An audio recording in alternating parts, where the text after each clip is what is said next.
Oo, ganyan.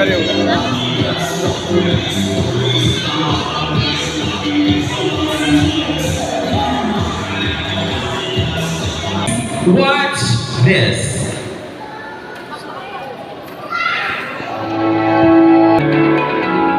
Makipagdala ko sa inyo sa napakamakakang palangga dyan sa Iloilo City. Ito po yung lingkod, Senator Bong Revilla. Taos pusong bumabati po sa inyo. Kamusta na po kayo? Nabalita ko nangyaring sunod dyan sa inyo at na naapektuhan ang 84 na pamilya.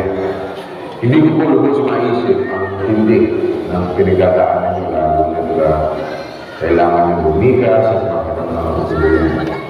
Natupok ang mga bahay na wala ang mga ari-arian, maubos ang mga pinagdadaanan. Napakahirap, minsan siguro ay nakakawala ng pag-asa. Kaya ako po'y nakikisimpatya sa inyong lahat na patuloy na pag-aasal ng inyong kapakanan at muling pagbangon. Basta huwag po tayo mawawala ng pag-asa. Ito'y pagsubok namin.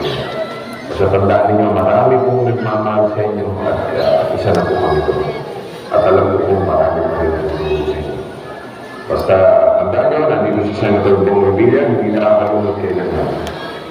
Dahil utang ko sa inyo kung bakit po ako narito sa akin. Kaya pwede pong lahat, mahal po kayo.